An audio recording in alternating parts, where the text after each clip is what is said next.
तमाम बच्चे जो है वो 93 का क्वेश्चन उतारिए अपने पास जल्दी से जी। 93 का ये क्वेश्चन है, the line segment joining the point P and Q is cut by X and Y axes at A and B respectively. बिल्कुल ही किताब का ही क्वेश्चन है। Find the ratio in which A and B divide the joint P and Q.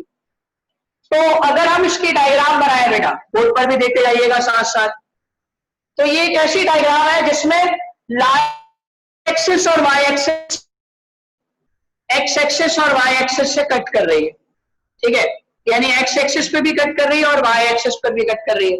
एक point आपका ए का point है और एक पॉइंट आपका पी का पॉइंट है और एक पॉइंट आपका क्यू का पॉइंट है। एक पॉइंट आपका पी का पॉइंट है, पी माइनस 8,10 और एक पॉइंट आपका क्यू का है और वो क्यू का पॉइंट है बेटा आपके पास 6,-4, 6,-4। और जिस जगह से वो कट कर रहा है वो दो एक्सेस है, एक एक्स एक्सिस है और एक वाई एक्सिस है। देखो इन्होंने अल्फाज के साथ मौजूद लिखा है, देखें जरा गौर से। इन्होंने कहा कि जो लाइन सेगमेंट है वो पी और क्यू से ज्वाइन हो रहा है और इस cut by X and Y axis, और जो एक्स एक्सिस पे कट कर रहा है वो ए है और जो वाई एक्सिस पे कट कर रहा है वो क्या है, बी है। तो ये याद करें, ये बुक का क्वेश्चन है आपका, ये भी क्वेश्चन बुक का है। जरा चेक करें कौन सा क्वेश्चन है बुक का, ये जल्दी से चेक करें। 14 क्वेश्चन है, क्वेश्चन नंबर 14, पूरा किताब का क्वेश्चन है ये।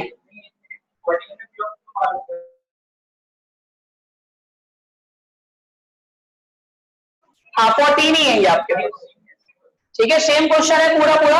आप इसको 14 को कर लेंगे, कोई ऐसा मसला नहीं होगा। वैसे क्या करना होगा, जरा सा रिकॉल कर दूं तमाम बच्चों के लिए।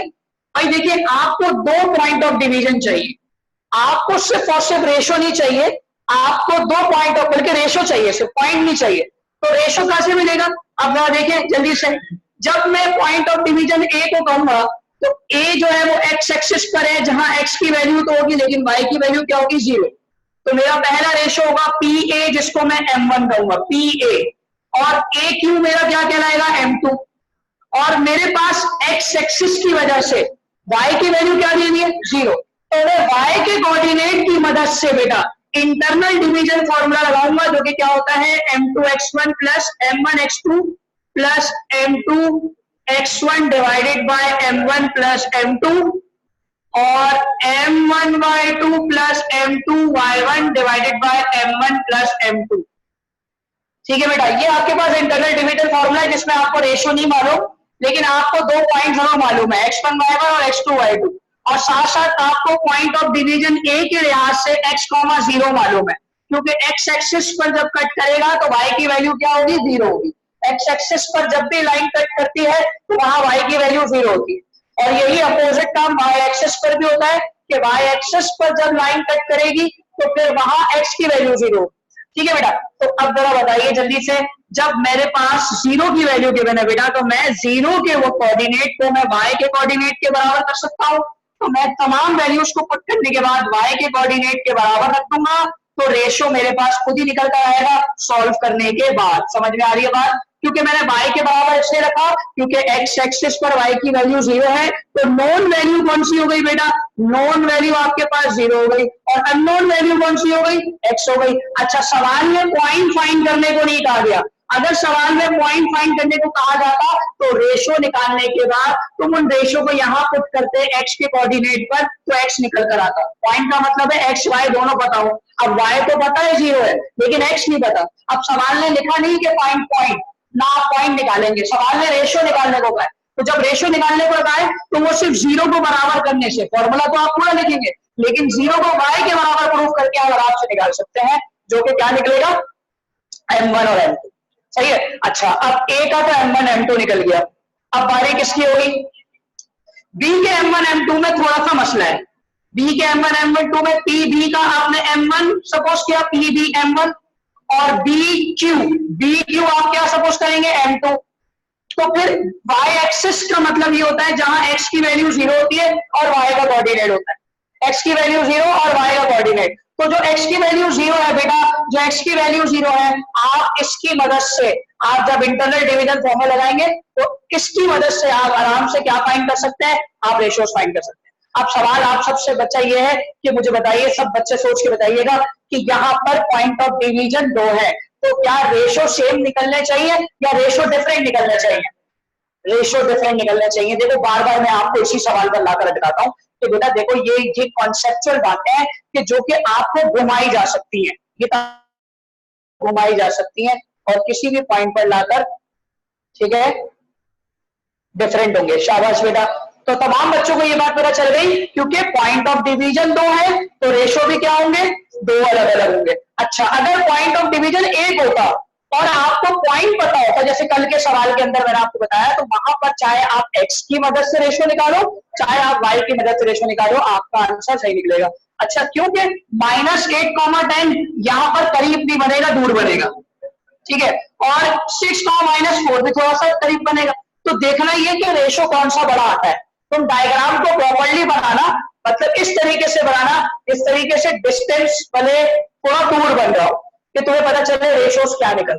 क्वेश्चन नंबर 14 बेटा जब भी आ गया पेपर में तो ये लेंथी क्वेश्चन है, ये मैं आपको बता दूं, क्योंकि आपको रेशो ए का भी निकालना है और रेशो बी का भी निकालना है। इस सवाल का स्टार्ट हम कहां से करते थे? इस सवाल का स्टार्ट हम ये करते थे कि late A and B cut x and y axis, divide the point P and Q, ratio P B M1 कहलाएगा और BQ M2 कहलाएगा, और A के हिसाब से PA M1 कहलाएगा और AQ M2 कहलाएगा। ये सवाल मैंने आपको कराया है, ठीक है बेटा। तो जल्दी से आप सारे जो है वो इसको कर लीजिएगा, ठीक है।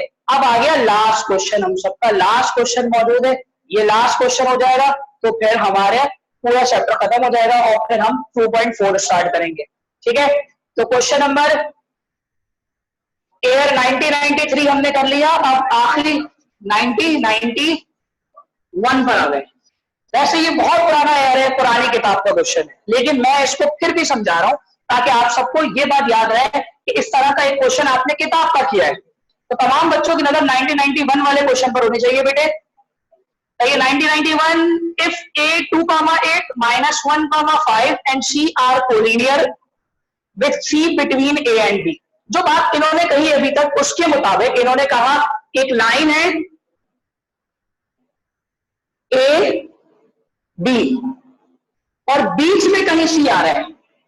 अच्छा, इन्होंने लिखा सी between A and B, C जो है वो ए बी के बिटवीन है, नहीं लिखा मिड पॉइंट है। अगर लिखते तो साफ लफ्जों में लिख देते C is the midpoint of A B, इसका मतलब बिटवीन कहीं भी आ रहा है। सपोज कर लेते हैं यहां सी आ, और दे आर कोलिनियर। कोलिनियर की डेफिनेशन क्या थी भाई? एक ही लाइन पर एक से ज्यादा पॉइंट हो, वो क्या कहलाते हैं? कोलिनियर पॉइंट्स कहलाते हैं। तो ये कोलिनियर पॉइंट्स आ रहे हैं, यानी अब आप समझ गए ये 2 पॉइंट है, हमें नहीं पता ये पॉइंट मिड पॉइंट है क्योंकि बिटवीन का वर्ड यूज कर रहा है। किसका वर्ड यूज कर रहा है? बिटवीन।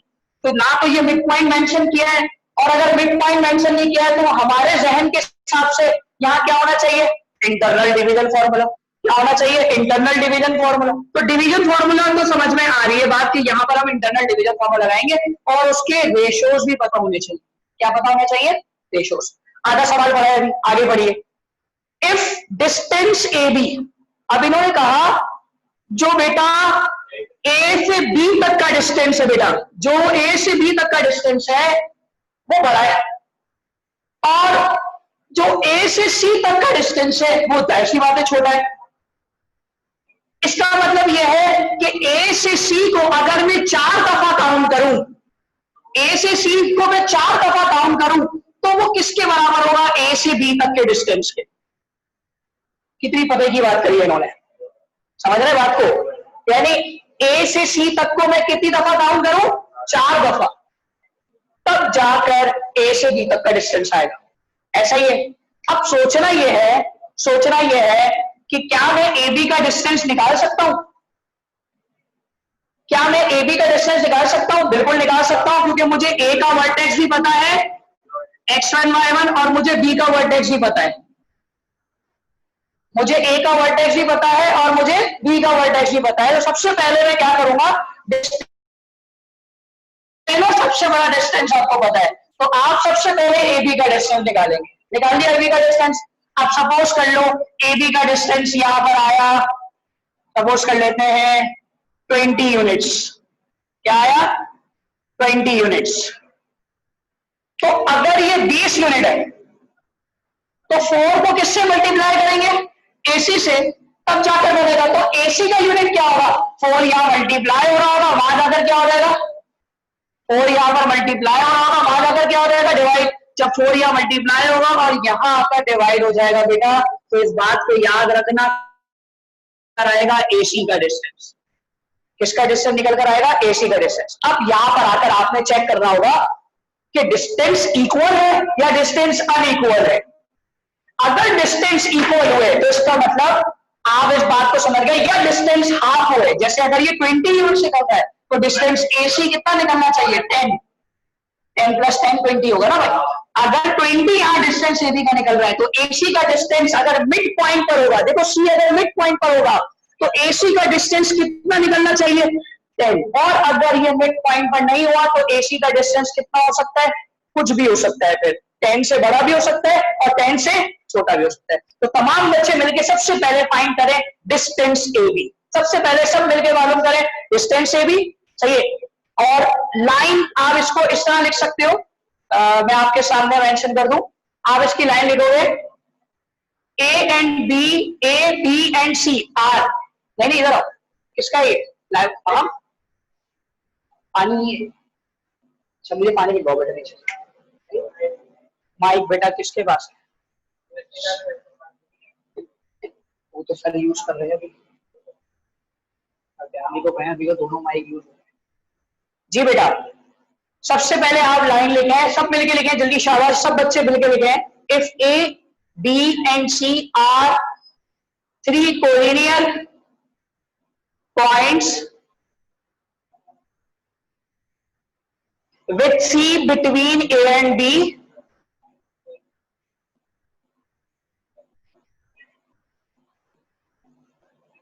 देखो इन्होंने हमसे कहा है कि हमें किसके कोऑर्डिनेट निकालने हैं? सी के।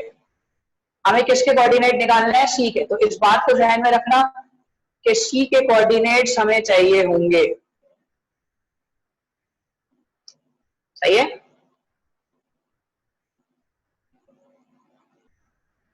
अब आप एक काम करें, लिखे नीचे फॉर डिस्टेंस ए बी। सबसे पहले आप डिस्टेंस ए बी निकालिए, डिस्टेंस ए बी निकालिए जल्दी से, for distance A B.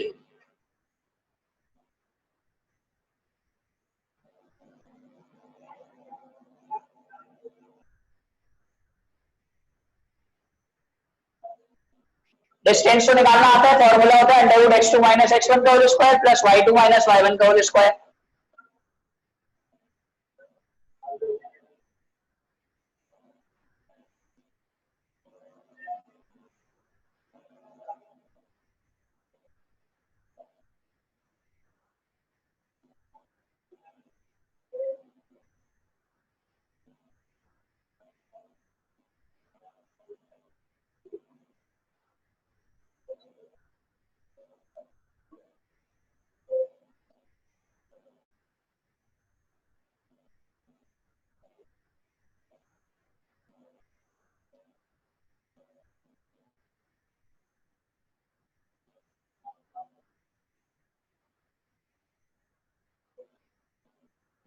Ji A B का डिस्टेंस निकालना है सब मिलके बेटा, शाबाश।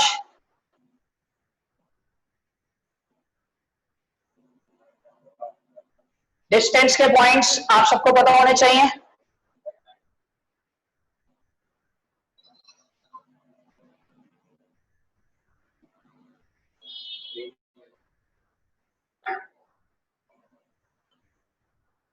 देख लीजिए मैंने किया क्या है, तमाम बच्चे एक दफा फिर देख लीजिए दोबारा। टेक्निकल क्वेश्चन है बेटा, किताब सेट के क्वेश्चन है, इसलिए मैं खुद करा रहा हूं। चाहता तो मैं आपसे कह सकता था 91 क्वेश्चन चॉइस में छोड़ दें, और चॉइस में क्या छोड़ दें, मैं ये बोलता कि पुराने किताब का क्वेश्चन दिखाना जरूरी है कि जब हमने ये काम किया कि हमने ए बी का डिस्टेंस निकाला और उसकी मदद से हमने एसी के डिस्टेंस को फाइंड किया। एसी का डिस्टेंस कैसे फाइंड किया? क्योंकि ए बी जो है वो 4 टाइम्स एसी के, मतलब 4 टाइम्स ऑफ एसी के बराबर है। ठीक है, तो ए बी का डिस्टेंस निकला है 3 अंडर रूट 2, तो 4 यहां मल्टीप्लाई हो रहा है, यहां करके हो जाएगा तो 3√2 4.242 बेटा ये आपका इसका डेसिमल फ्रैक्शन है, मतलब यही नंबर आपका डेसिमल में लिखा हुआ है। तो जब मैंने इसको 4 से डिवाइड किया बेटा तो मेरा आंसर क्या आया 1.060। अब बताओ जरा गौर से सोचकर, ए से बी तक का डिस्टेंस सपोज कर लीजिए 4 है, और ए से सी तक का डिस्टेंस जो कि मैंने बहुत आगे बना दिया है वो है बेटा आपके पास 1 सेंटीमीटर। क्या सेंटीमीटर है? तो कहीं ये मिड पॉइंट तो शो नहीं कर रहा, बिल्कुल नहीं कर रहा। इसका मतलब सी जो है वो डिवीजन पॉइंट हुआ, सी मिड पॉइंट नहीं हुआ। आधे काम से ये पता चला कि सी जो है वो मिड पॉइंट पर मौजूद नहीं है। सी किस जगह पर मौजूद है? वो किसी रेशो से डिवाइड कर रहा है। सी जो है वो किसी रेशो से डिवाइड कर रहा है ए और बी को। अब आप बकायदा ये लाइन लिखेंगे, लेट्स सी। आप इसकी, बल्कि आप पहले इतना काम करो जल्दी से, फिर मैं वर्डिंग लिखवा रहा हूं आपको।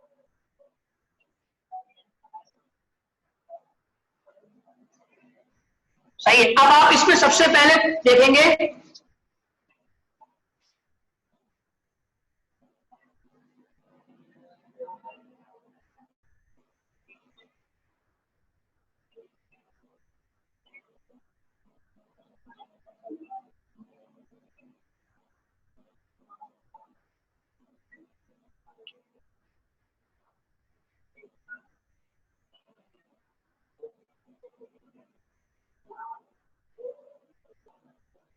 divides point A and B in the ratio M1 ratio M2। देख रहे जरा और से, ये बात तो प्रूव हो गई, hence C is not a midpoint of A and B. C जो है वो ए एंड बी का क्या नहीं है? मिड पॉइंट नहीं है। अगर मिड पॉइंट नहीं है तो इसका मतलब वो डिवीजन पॉइंट है। तो आप लिखेंगे C divides the point A and B in the ratio M1 ratio M2। अब सवाल यहां कर अटक जाता है कि मुझे सी निकालना है। मुझे क्या निकालना है बेटा? सी निकालना है, लेकिन ना तो मुझे सी के एक्स वाई में से कुछ पता है, एक्स एक्सिस या वाई एक्सिस में से, और ना तो मुझे रेशो पता है, ना तो मुझे रेशो पता है और ना ही मुझे सी एक्स वाई पता है। तो अब सवाल बात करेगा टेक्निकली, टेक्निक की बात करेगा बेटा। देखो कॉपी करो, पहले इतना जल्दी से कॉपी करो, शाबाश। इतनी बात समझ में, दोबारा क्लियर करें, दोबारा बात को सुने दोबारा। मैंने क्या बोला? रेशो कैसे बनेगा बेटा? रेशो कैसे बनेगा? क्योंकि मुझे रेशो की बात करनी है। तो सवाल ने आपको बताया था कि AB का डिस्टेंस किसके बराबर है? 4 टाइम्स ऑफ AC के बराबर। तो इसका मतलब यह है कि जो भी AB का डिस्टेंस आया है, AB का डिस्टेंस कितना निकाला? 4.242। कितना निकाला? 4.242, और वो 4 के बराबर है। तो अगर मैं डिस्टेंस की बात करूं AC की, तो जल्दी से बताइए, AC अगर 1 के बराबर है, AC अगर 1 के बराबर है, तो बेटा BC किसके बराबर हो गया? 3 के। 4 में से 3 हिस्से इसके पास चले गए और 1 हिस्सा इसके पास आ गया। तो बड़ी सिंपल सी बात हो गई, ठीक है। यहां तक किसी को कोई मसला है? ठीक है, अच्छा। अब बड़ा ही काम आसान हो गया, आप इंटरनल डिवीजन फॉर्मूला लगाना और इसको सॉल्व कर लेना। शाबाश बेटा, इंटरनल डिवीजन फॉर्मूला लगाएंगे और इसको सॉल्व कर लेंगे। ये आगे काम कुछ भी नहीं है। आपको रेशोस पता है, आपको पॉइंट पता है, सिर्फ सी निकालना है। देखो सवाल क्या कह रहा था? फाइंड सी एक्स वाई। जब सी एक्स वाई निकालना है तो वो सी जब निकलेगा जब रेशो पता हो, तो रेशो आपको पता चलेगा। सही है, समझ आगे बात। तो आगे एग्जाम आपका खुद का है। इसका रिकॉर्डिंग की है बेटा, थोड़ी सी ब्रेक की थी अभी। देखिए एक्सरसाइज 2.4 की, एक्सरसाइज 2.4 की बातें कर रहा हूं मैं, जिसके अकॉर्डिंग आपको अगर ए और बी के पॉइंट पता हो 1,1 और 5,5, तो आप पॉइंट ग्राफ में प्लॉट करके लाइन ड्रॉ कर सकते हैं। लेकिन अब समझना यह है कि इस लाइन के 2 पॉइंट की मदद से हमने डिस्टेंस तो निकालना सीख लिया, सही है। इस 2 पॉइंट की मदद से हमने लाइन का मिड पॉइंट निकालना सीख लिया।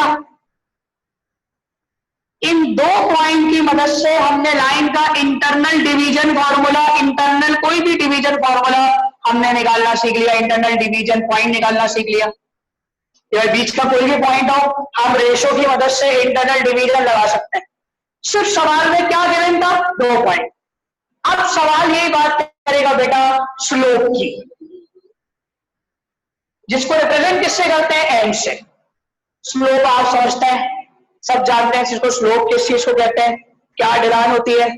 जैसे अगर मैं इस मार्कर की बात करूं, इस मार्कर के ऊपर इस मार्कर को रखूंगा, स्लोप होने की वजह से ये मार्कर क्या हो जाएगा, नीचे आ जाएगा। इसी तरीके से चाहे स्लोप ऐसे लाइन पर हो, जब भी क्या आ जाएगा, नीचे आ जाएगा। हमारे पास स्लोप की कुछ टाइप्स होती हैं। स्लोप कितने तरीके से होते हैं, 4 तरीके से होते हैं स्लोप। एक स्लोप है पॉजिटिव की तरफ, क्योंकि लाइन पॉजिटिव एक्सिस की तरफ बढ़ रही है, एक्स भी पॉजिटिव और वाई भी पॉजिटिव, लाइन किस तरफ बढ़ रही है, पॉजिटिव एक्सिस। और एक स्लोप होता है बेटा नेगेटिव स्लोप, जो कि एक्स की वैल्यू कम हो रही होती है और वाई की वैल्यू क्या होती रहती है, बढ़ती रहती है। जब एक्स की वैल्यू कम हो रही हो और वाई की वैल्यू बढ़ रही हो, तो बेटा वो कौन सा स्लोप कहलाता है, नेगेटिव स्लोप। ये कौन सा स्लोप है, पॉजिटिव स्लोप, और ये कौन सा स्लोप है, नेगेटिव स्लोप। अब चाहे लाइन यहां से पास हो रही हो तब भी क्या कहलाएगा, नेगेटिव स्लोप। चाहे लाइन नीचे से पास हो रही हो तब भी क्या कहलाएगा, नेगेटिव स्लोप। लेकिन अगर लाइन किसी भी पॉइंट से डायरेक्शन ये वाली रखे तो क्या कहलाएगा, ये पॉजिटिव स्लोप। तो ये वाला हो गया पॉजिटिव स्लोप और ये वाला हो गया बेटा नेगेटिव स्लोप। एक और स्लोप होता है, बताइए, अगर मैं इस मार्कर को ऐसे रख दूं और इसके ऊपर आपके सामने इस मार्कर को रख दूं, तो क्या ये गिरेगा, ये कहलाएगा स्लोप यहां पर 0।